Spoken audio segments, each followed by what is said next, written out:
اب آپ پر مقدمہ چلے گا، اب آپ کا ٹرائل ہوگا۔ جوزف کی کہتا ہے کہ مجھ پر ٹرائل کیوں؟ میں نے کیا کیا ہے؟ آخر میرا کیا جرم ہے؟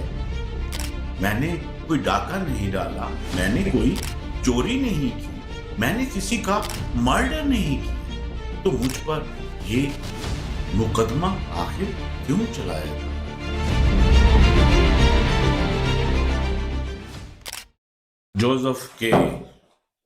جوزف کے جو کہ اس کہانی کا مرکزی کردار ہے، اور آج ہم بات کریں گے فرانز کافکا، جو کہ پراگ میں پیدا ہوا، بہت بڑا ناولسٹ، لیکھک تھا، بہت بڑا لکھاری تھا۔ 1924 یا 25 میں اس کا مشہور ناول دی ٹرائل جب آیا تو اس نے تہلکہ مچا دیا۔ پہلے ہم فرانز کافکا کا ایک اور ورلڈ فیمس ناول پہ ویڈیو بنا چکے ہیں، دا میٹامارفوسس کے نام سے۔ تو آج ہم بات کریں گے دا ٹرائل کے بارے میں۔ دا ٹرائل جو ہے وہ فرانز کافکا کا عظیم شاہکار ہے۔ اس کو بھی میٹامارفوسس کی طرح فرانز کافکا کے فرینڈ میکس براڈ نے ایڈٹ کیا، اور اس کے بعد فرانز کافکا کی موت کے بعد، اس کی وفات کے بعد 1924 یا 25 میں اس کو شائع کروایا، اس کو چھپوا کر دنیا کے سامنے فرانز کافکا کا کام رکھا۔ اور جب دنیا کے سامنے فرانز کافکا کا یہ کام آیا تو ایگزسٹنشلزم اور ایبسرڈیٹی کے لٹریچر میں اتنا پہلے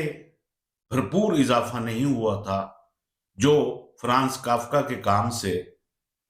کہ ایبسرڈیٹی اور ایگزسٹنشل کرائسس کے بارے میں جو لٹریچر مرتب ہوا وہ فرانز کافکا کے، البرٹ کامو کے، اور اسی طرح سارتھ کے، اور کسی حد تک نیٹشے کے کام کی وجہ سے ایبسرڈیٹی اور خاص طور پر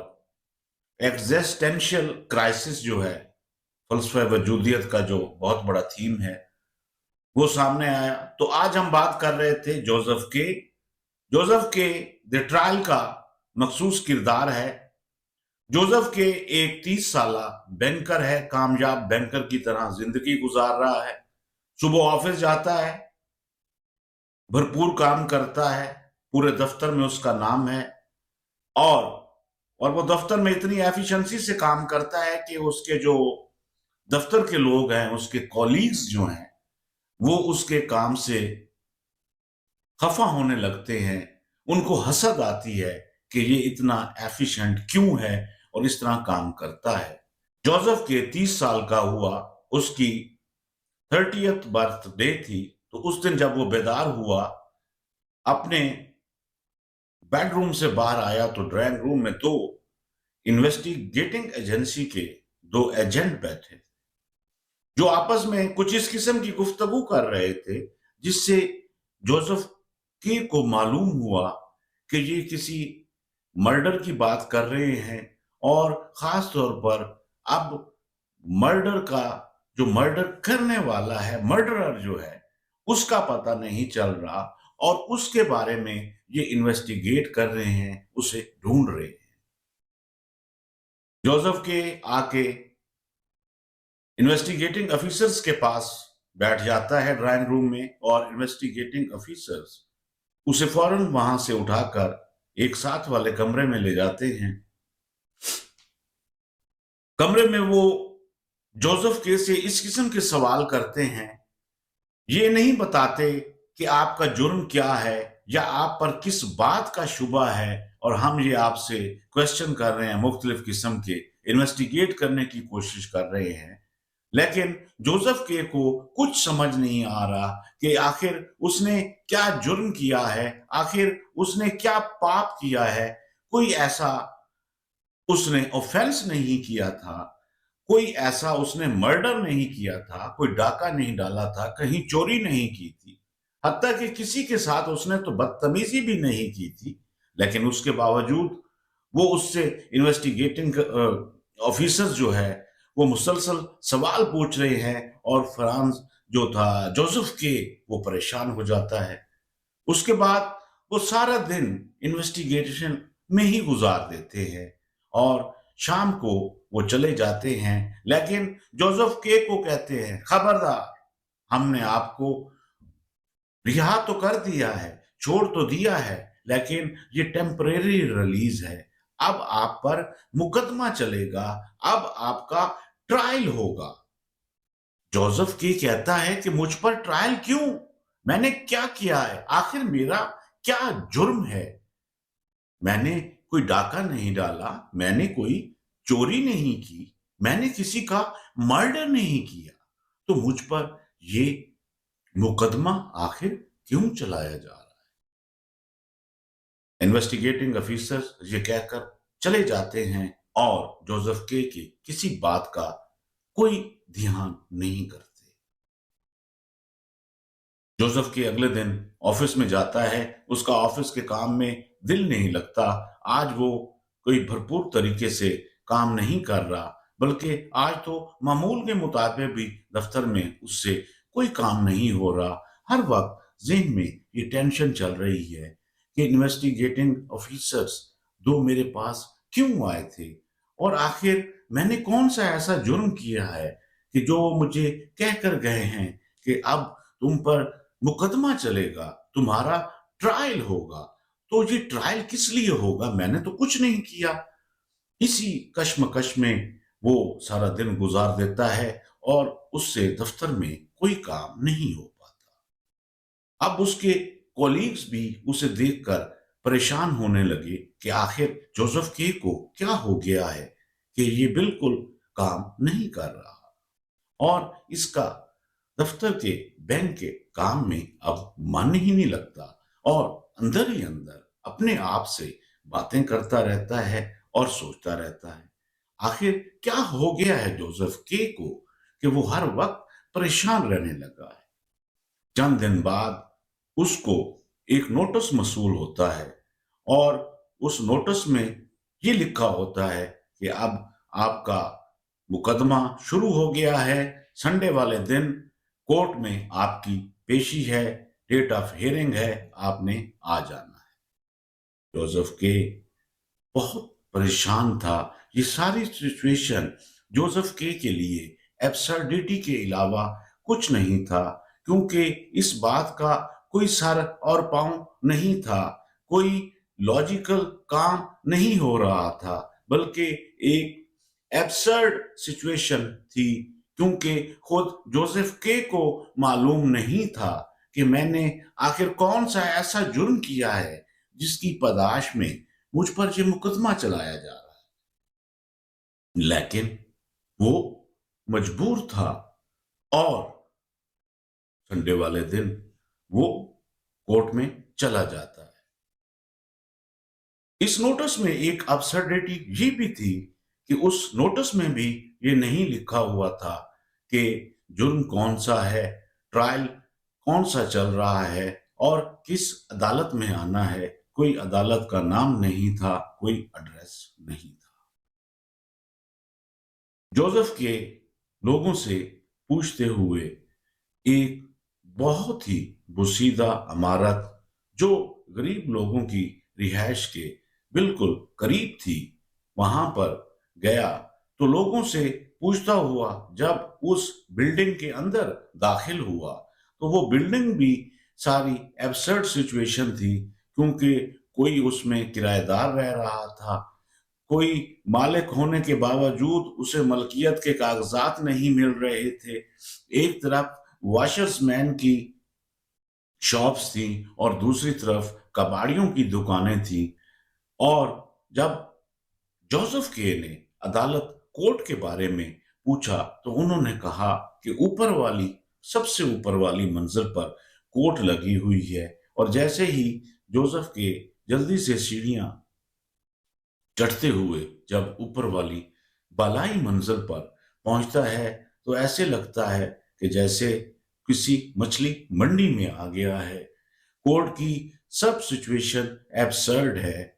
اور لوگ ہلا گلا کر رہے ہیں، باتیں کر رہے ہیں، شور و غوغا ہے، اور جاتے ہی جج صاحب نے جوزف کے کو ڈانٹ پلا دی کہ تم لیٹ کیوں آئے ہو؟ جوزف کے کہتا ہے کہ نوٹس میں کوئی ٹائم ہی نہیں تھا، کوئی کورٹ کا نام ہی نہیں لکھا ہوا تھا، کوئی جرم نہیں تھا، لیکن مسلسل جج کورٹ جوزف کے کو ڈانٹ رہی تھی۔ جوزف کے ذہنی طور پر بہت زیادہ پریشان ہو گیا تھا کہ آخر یہ کیا ہو گیا ہے کہ میں نے کوئی جرم بھی نہیں کیا اور مجھے سزا مل رہی ہے، اب مجھ پہ مقدمہ چلایا جا رہا ہے۔ اور وہاں کے لوگوں نے کہا کہ اس کورٹ میں جو بھی مقدمے کے لیے آیا ہے آج تک کوئی بری نہیں ہوا۔ جوزف کے بہت پریشان ہو کے واپس آتا ہے اور ایک اسے دوسری ڈیٹ دے دی جاتی ہے، اور اس دن کی وہ سچویشن یہ سمجھا تھا کہ عدالت جوزف کے کو پہچان ہی نہیں سکی تھی، عدالت کو کورٹ کو یہ پتہ ہی نہیں تھا کہ یہ جوزف کے ہے اور اس پر ٹرائل چل رہا ہے اور یہ اپنے مقدمے کی سماعت کے لیے آیا تھا، بلکہ جب اسے ڈانٹ پڑ رہی تھی تو کورٹ یہ سمجھ رہی تھی کہ یہ کورٹ کا پینٹر ہے۔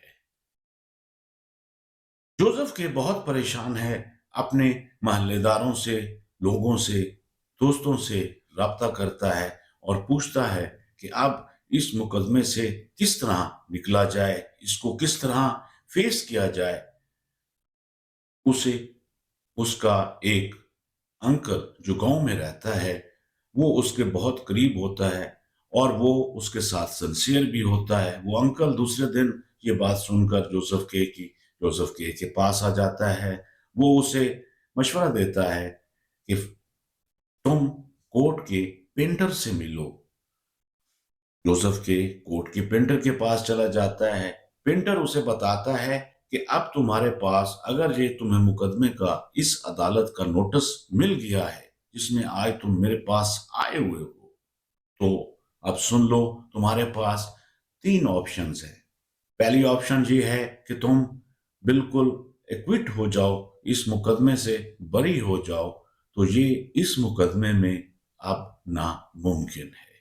تو اس کے بارے میں تو تم سوچو ہی نہ۔ جوزف کے بہت پریشان ہو جاتا ہے، حواس باختہ ہو جاتا ہے، وہ کہتا ہے کہ آخر کیا ہو گیا ہے، میں نے کون سا اتنا بڑا جرم کر دیا ہے، مجھ سے ایسی کیا خطا ہوئی ہے کہ مجھ پہ مقدمہ چل رہا ہے اور اب کورٹ کا پینٹر بھی یہ کہہ رہا ہے کہ بریت تو ہو ہی نہیں سکتی، میں نے تو کوئی جرم نہیں کیا، جوزف کے کہتا ہے اپنے آپ کو۔ لیکن پینٹر کہتا ہے دوسری آپشن یہ ہے کہ تم ٹیمپریری طور پر ریلیز ہو جاؤ، لیکن پھر بھی تمہیں گرفتار کر لیا جائے گا اور اب تم پر مقدمہ جب تک ڈیسائیڈ نہیں ہوتا چلے گا۔ تیسری آپشن یہ ہے کہ تم ایک اپنا وکیل رکھ لو، وہ میں تمہیں بتاتا ہوں۔ وہ اسے ایک وکیل کے پاس بھیجتا ہے، وکیل کا دفتر اور جو اس کی رہائش، اس کی پرسنالٹی تمام کنفیوزنگ ہیں، ایبسرڈ ہیں، اور وہ بیمار سا لاغر ایک وکیل کا نام بتا دیتا ہے، ہرل اس کا نام ہوتا ہے اس وکیل کا۔ جوزف کے اس وکیل کے پاس چلا جاتا ہے اور وکیل اب اس کو اس مقدمے کے بارے میں بتاتا ہے کہ تم نے ایسے کرنا ہے، اب اس طرح کرنا ہے، ہم نے اپنے مقدمے کو اس طرح لڑنا ہے۔ جو بھی وہ بات کرتا ہے جوزف کے کو، لیکن جوزف کے نہیں سمجھ سکتا، بلکہ مزید کنفیوز ہوتا جا رہا ہے اور پریشان ہوتا جا رہا ہے۔ اور ایک دن وہ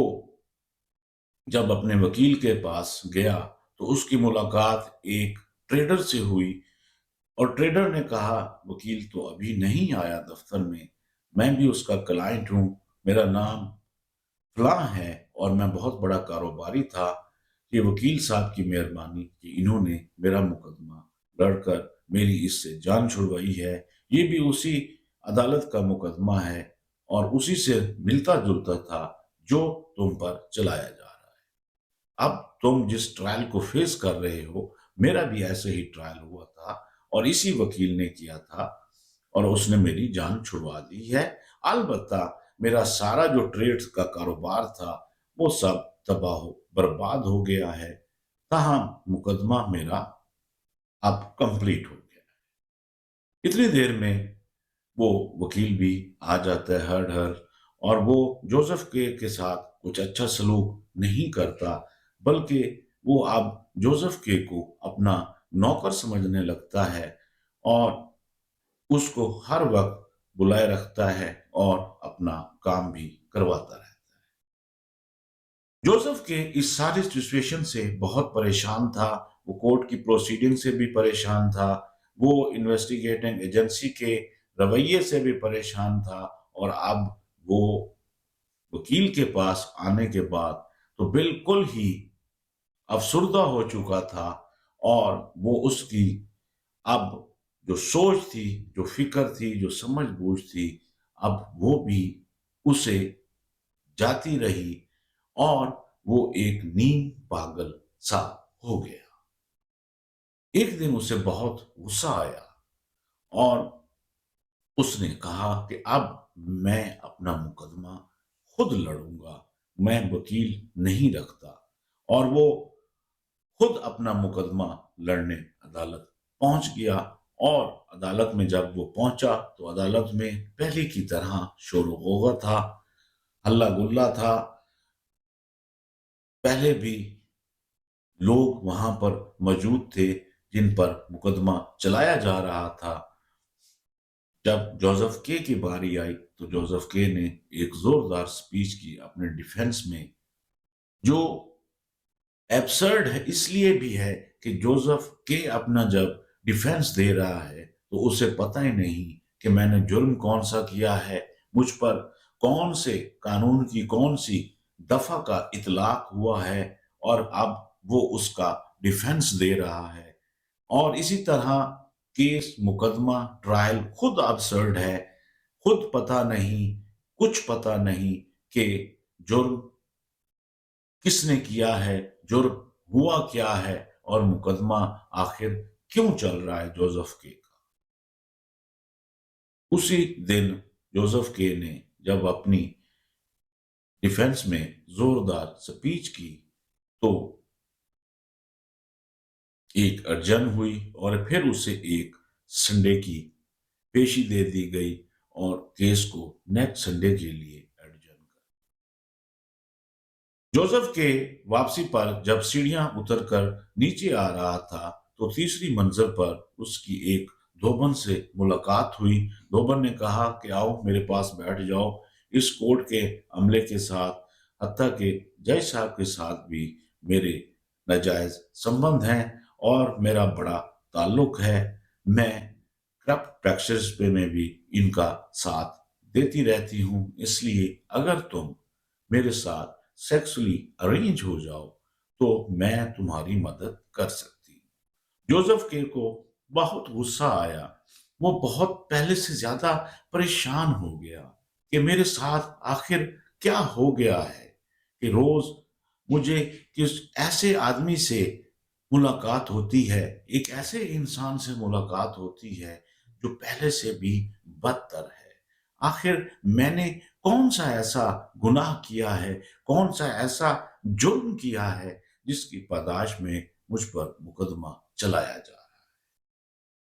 مقدمہ چلانے والے اب کئی پیشوں سے آ جا کر اسے اتنا تو اندازہ ہو گیا تھا کہ یہ کسی سیکرٹ ایجنسی کے لوگ ہیں جن کے ہر بندے کے کوٹ کے اوپر ایک خاص قسم کی پن اور الفابیٹ لکھا ہوا ہے، اور وہ اتنا سمجھ گیا ہے کہ وہ اب کسی سیکرٹ ایجنسی کے ہتھے چڑھ گیا ہے اور اب اس کی جان نہیں چھوٹنے۔ اب اس دوران جوزف کا دفتر ختم ہو گیا، بینک ختم ہو گیا، اس کی اپنی ذاتی زندگی ختم ہو گئی، وہ ہر وقت اسی مقدمے کے بارے میں سوچتا رہتا تھا اور اسی پریشانی میں الجھا ہوا رہتا تھا۔ وہ کسی سے بات چیت نہیں کرتا تھا، وہ کسی کے ساتھ اب گپ شپ نہیں کرتا تھا، اسے کسی بھی چیز کا کوئی ہوش نہیں رہا تھا،